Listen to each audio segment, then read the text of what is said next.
Good morning. Wintertime is almost upon us, so today we'll be installing our skirt from RV Skirting in Peyton, Colorado.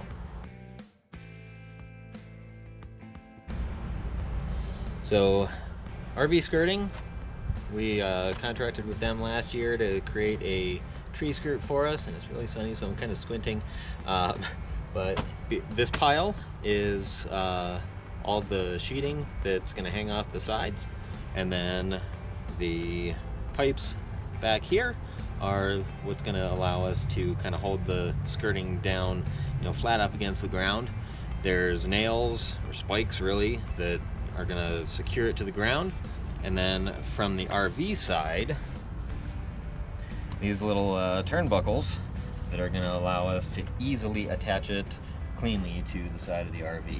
So without further ado, we'll get started and probably clean up a few things before we actually install it.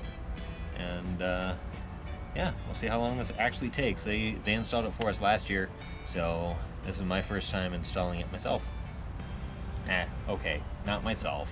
I've got a helper. All right, we'll get going.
Now we've secured this piece to the front of the slide, but we're not going to snap anything on this side of the slide yet, because we're going to need to have the whole panel straight in order to get the pipes in.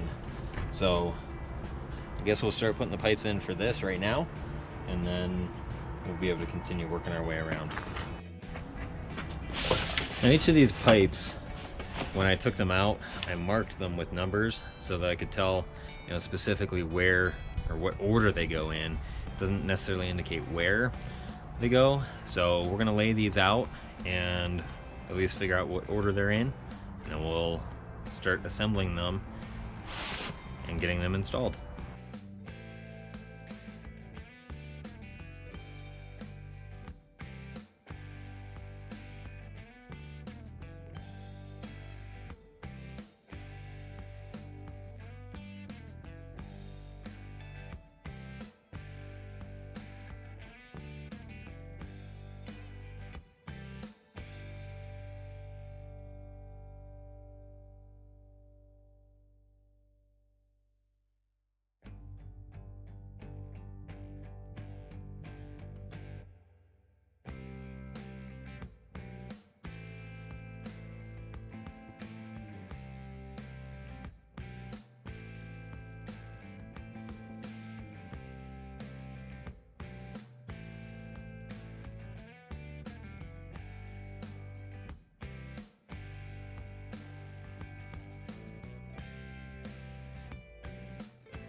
So now that we've got the whole thing connected to the RV and the pipe's set, we've got these spikes, they're about 12 inches, that we're gonna go ahead, pound them in to these little flaps, and that's gonna hold things right in place.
Well, that's a wrap. I recommend against using a framing hammer. Go for something a little bit bigger. Those spikes are difficult to drive in soil and dirt like we have here. It's pretty firm. One feature that I like about this is because we have the zipper on this corner, we have full access to the garage. Most of the pipes are connected with couplers, but they chose not to put one here so that we can have full access to get the bikes in and out, you know, while the weather's still nice enough.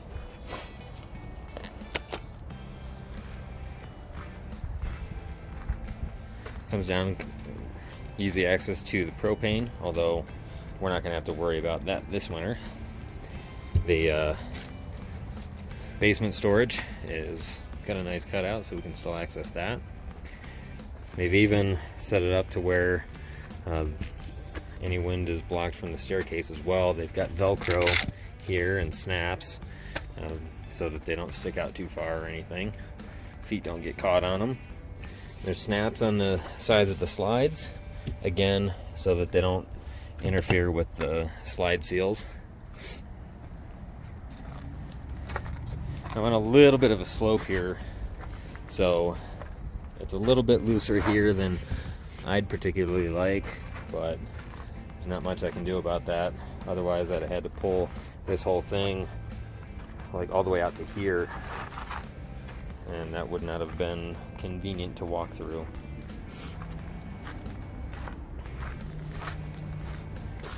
Another nice thing that they have is zippers to get to some of the, whoops, I'm grabbing the wrong zipper here. They have zippers so that you can get to some of the connections. For example, I have this grill, and if I reach up in here, there's the connection for that. There's the propane connection. I don't know if I'll be able to do this one-handed.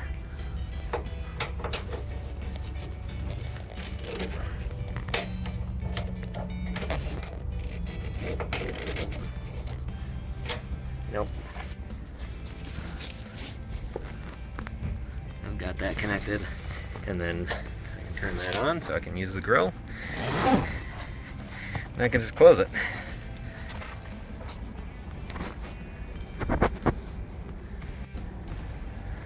As we come around, they have nice extra amount of material here around the corners so that the bumper's not going to poke through. They cut out around where my factory ladder would go, and also around the light for the license plate. RVskirting.com. They sew in their card in case you need to contact them. Come around, and again, they've got a nice zipper here so that if I wanted to have the pipe come out, the sewer pipe come out, I can do that.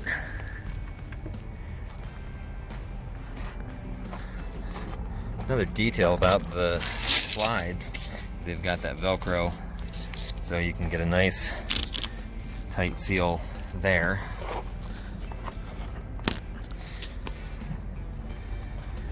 Now they did install a zipper here as well, because that's where my original holes were for my rear gray tanks, rear gray and black.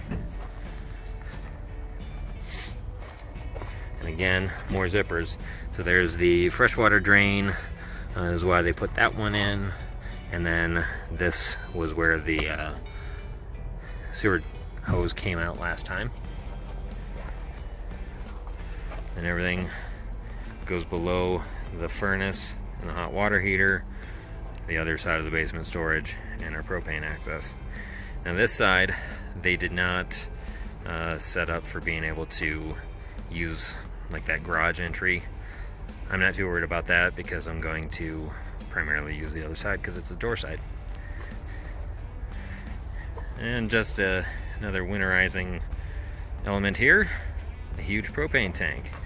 This tank should last us a couple of months, I think, based on what our usage was last winter, but had a local propane company drop this for me yesterday, and they created a hose and everything so it hooks into my propane system.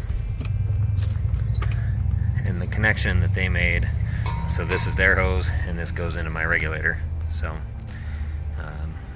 that's about it for, I believe, the outdoor winterizing. I think this install took me, probably 2.5 hours. I don't know exactly what time it is, but the biggest issue I had was using the wrong tool for the job. Once I got that 3-pound sledge in my hand, it went pretty quickly. Another couple of notes about the RVskirting.com skirt that I did. Now I know that they have a site where you can take your rig and they can install it at their location in Peyton, Colorado. We had them because we're close enough, only about 45 minutes away from there. We had them come out and do all the measuring and everything here, and then maybe a week or two later, they came out and did the install. Now, the bags that I had everything in before we got started, they provided those as well. They provided all the nails, all the PVC, everything that we needed to get it installed. And they also provided some patch material as well. So if we do get a rip, we can get that repaired. But again, if we have a problem because we're close in the winter, we might be able to have them come out. The service was exceptional. When they came to do the measurements, they were only here for maybe a half hour, getting all the measurements for the height and all the width and all the slide depths and everything. So they really do know what they're doing. Curt and I think it's his family, basically, Curt Miller, they do a great job, and I would recommend them. Now, it's not cheap. There's less expensive ways to skirt your RV, but we like this because of the professionalism, the way it looks, and I don't have to buy it again. It's already set up. I don't have to figure out measurements every year or even cut new material every year. It is what it is, and really happy with it so far. We can really tell the difference in the winter when we don't have it.